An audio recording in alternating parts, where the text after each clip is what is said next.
जय गायत्री माता, जय गुरुदेव। बुक पुनर्जन्म एक ध्रुव सत्य। इसमें पंडित श्री राम शर्मा आचार्य जी आगे लिखते हैं, कालातीत चेतना प्रवाह। इसके अंतर्गत बताते हैं, मंगोलिया से अरब तक पहुंचने के लिए अफगानिस्तान, ईरान, इराक, जॉर्डन आदि देश पार करके जाया जा सकता है। कई दिन की हवाई यात्रा क्या एक क्षण में संभव है? अपने जीवन की एक अद्भुत घटना का वर्णन करते हुए इस प्रश्न का उत्तर और भारतीय दर्शन के कालातीत आत्मा सिद्धांत की पुष्टि का प्रमाण प्रस्तुत किया है।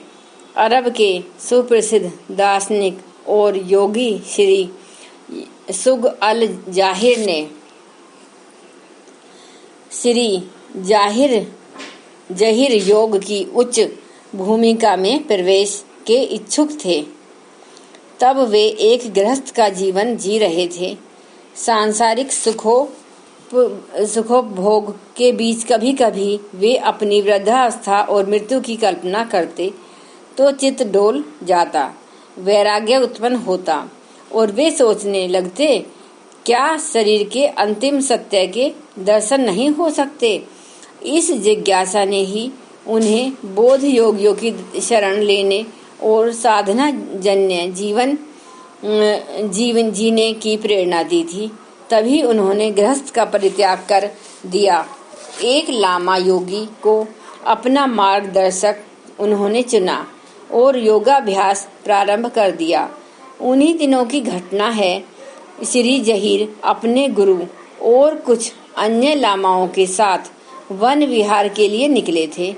योग और उच्च स्तरीय साधनाओं में जहाँ शारीरिक चेतना और मन में तीव्र परिवर्तन तथा विचार मंथन प्रारंभ हो जाता है, वहाँ सांसारिक विषय वासनाओं तथा पूर्व जन्मों के अशुभ प्रारब्ध योग भी पूरा जोर आजमाते हैं। साधक पथ भ्रष्ट न हो जाए, उसकी आत्मनिष्ठा प्रगाढ़ बनी रहे, ताकि वह योग की कठिनाइयों को पार करने का साहस स्थिर रख सके। विज्ञ योगी और मार्गदर्शक साधक को शक्ति भी देते हैं और अपनी सिद्धि का लाभ भी। वन में घूम रहे अल जाहिर के मस्तिष्क में आत्मा के अस्तित्व और उसकी प्राप्ति के संदर्भ में तर्क वितर्क उठ रहे थे।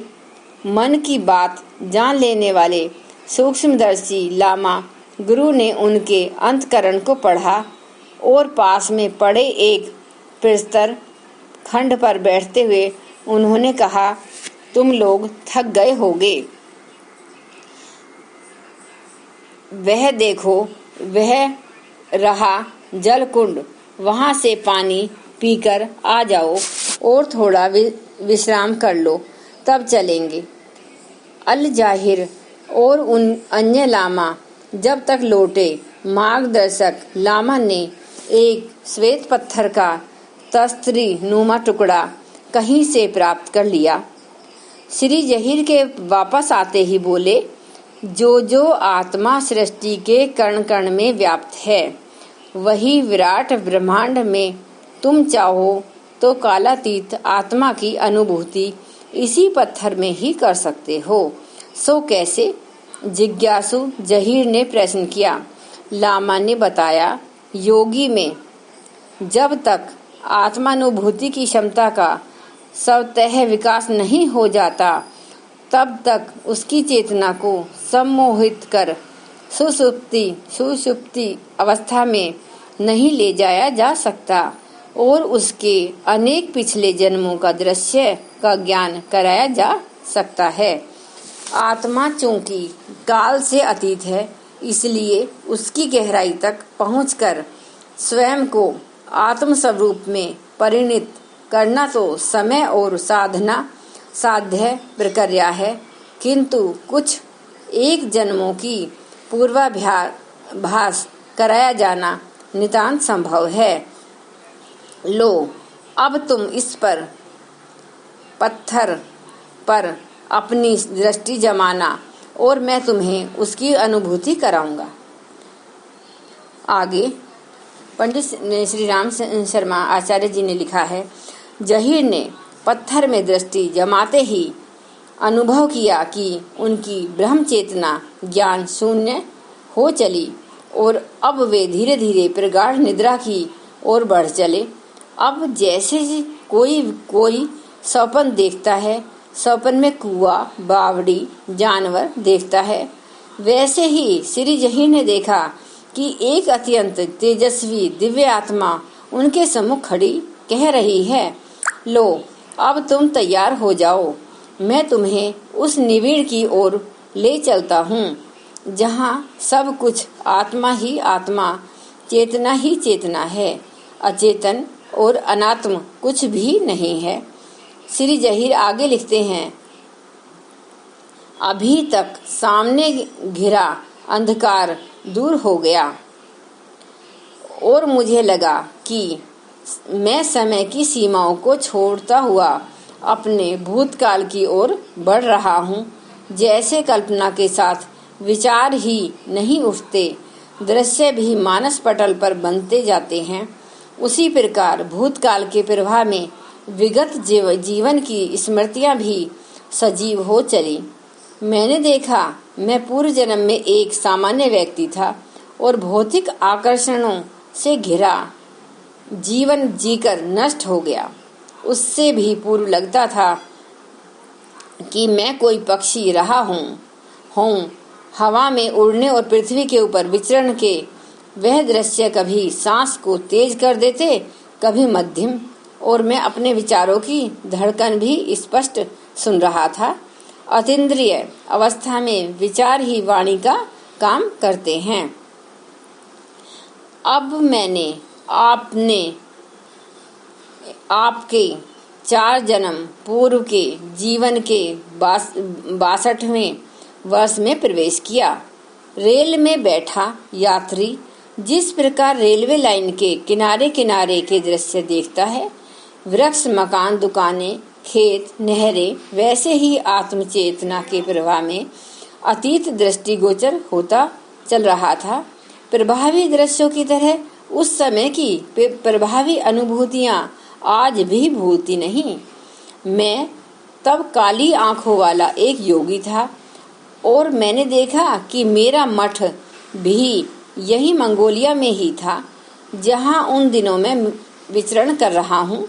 आश्चर्य है कि पूर्व जन्मों के संस्कार किस प्रकार मनुष्य को खींच ले जाते हैं। मैंने देखा एक दिन मेरे पास एक सुंदर युवती आई। उसे देखते ही मैं अपनी सारी साधना, सारा ज्ञान भूल बैठा। वह स्त्री मेरे योग्यचित होने के कारण बनी। जहाँ मैं आत्मा के साक्षात की दिशा में बढ़ रहा था, वहाँ कामग्रस्त मुझे योगी को रोग और शोक, आदि व्याधि और पतन ने आ घेरा। कर्म की प्रतिक्रिया से भरा संसार में कौन बचा है। मेरे इस शरीर का अंत भी बड़ा दुखद हुआ और इसके बाद का तो बड़ा घृणित जन्म जीना पड़ा मुझे। यह विवरण किसी कल्पना लोक की अतिरंजना नहीं, वरन एक उस धर्म और देश के प्रख्यात दार्शनिक भी सग्रुवल जहीर की आप बीती और अपनी लेखनी से लिखी यथार्थ घटना है, जिसमें आत्मा के आवागमन, पुनर्जन्म पर विश्वास नहीं किया जाता। अरब देश और इस्लाम धर्म में जन्मे श्री जहीर ने स्वीकार किया है कि आत्मा के अस्तित्व और विज्ञान संबंधी इस्लाम मान्यताएं गलत हैं। योग साधनाओं द्वारा प्राप्त यथार्थ के आधार पर मैं कह सकता हूँ कि भारतीय आत्मविद्या जैसा सच्चा और महान विज्ञान दुनिया में अन्यत्र नहीं। एक दिन सारे विश्व को इन तथ्यों को स्वीकार करने को विवश होना पड़ेगा। यह घटना उन्हीं की सुप्रसिद्ध पुस्तक मंगोलिया मठ भूमि की आध्यात्मिक यात्रा से उद्धृत की जा रही है। आज के लिए बस इतना। आगे की ये घटना सुनने के लिए आपको इसके आगे सुनते रहना पड़ेगा और आप सुनते रहिए, जिससे मैं इसे आगे जारी रख सकूं। आप सभी श्रोताओं को मेरा धन्यवाद तथा नमस्कार। अब हम एक बार गायत्री मंत्र का उच्चारण करते हैं।